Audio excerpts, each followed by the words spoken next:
এবার আগামীকাল অনেকেই দেখতে পাবেন না, তারা কি করবে? খসড়া তালিকায় যদি আপনি আপনার নাম যদি না দেখেন, না পান, তাহলে চিন্তিত হওয়ার কিছু নেই। ওই অনলাইনেই আপনি ফর্ম 6-এ অ্যাপ্লাই করতে পারবেন এবং অ্যাপ্লাই করার পরে আপনাকে হয়তো একটা শুনানির জন্য ডাকা হবে এবং শুনানিতে আপনি কাগজ দেখানোর পরে সঙ্গে সঙ্গে সেটা আপনার নাম সেই রোলে তুলে দেওয়া হবে।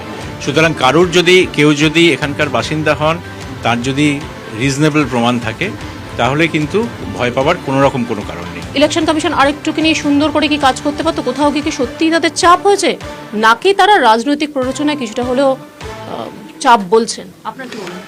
দেখুন, যে কোনো কাজ যেটা যদি খুব অল্প সময়ের মধ্যে অনেকখানি করতে হয়, তাহলে সেটা চাপ হয় এবং সেই চাপে আমরাও আছি, সেই চাপে ইলেকশনের সাথে যুক্ত যারা আছেন সবাই আছে।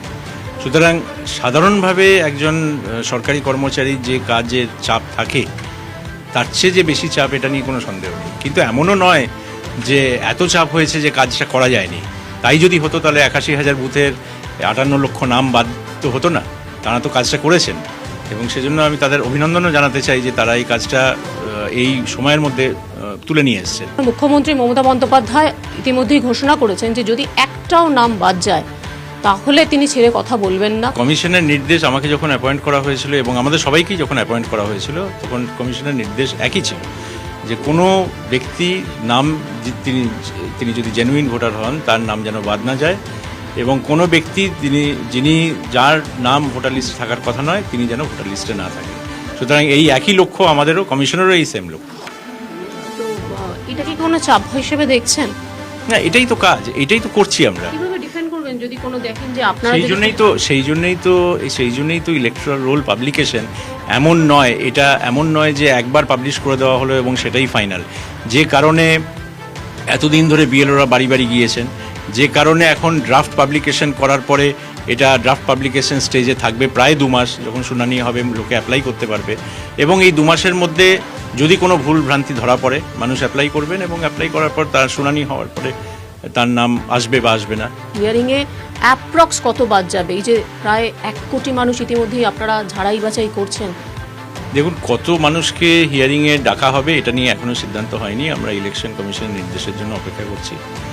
30 লক্ষ মানুষ যাদের নাম 2002 রোলের ম্যাপড হয়নি, তারা নিঃসন্দেহ তাদের হিয়ারিংয়ে ডাকা হবে। বাকি কাদের ডাকা হবে এটার ব্যাপারে আমরা নির্দেশের অপেক্ষা করছি এবং সেই জন্য আমি কোনো ফাইনাল ফিগার এখন বলতে পারবো না ইলেকশন কমিশনের নির্দেশ ছাড়া। তবে এটা বলতে পারি যে যাদেরই ডাকা হবে তারা সুযোগ পাবেন, সম্পূর্ণ সুযোগ পাবেন তাদের বক্তব্য পেশ করার বা তাদের। হ্যাঁ, নিশ্চয়ই রোল অবজারভারের দায়িত্বই হলো হিয়ারিংটা কিভাবে হচ্ছে সেটার দেখা।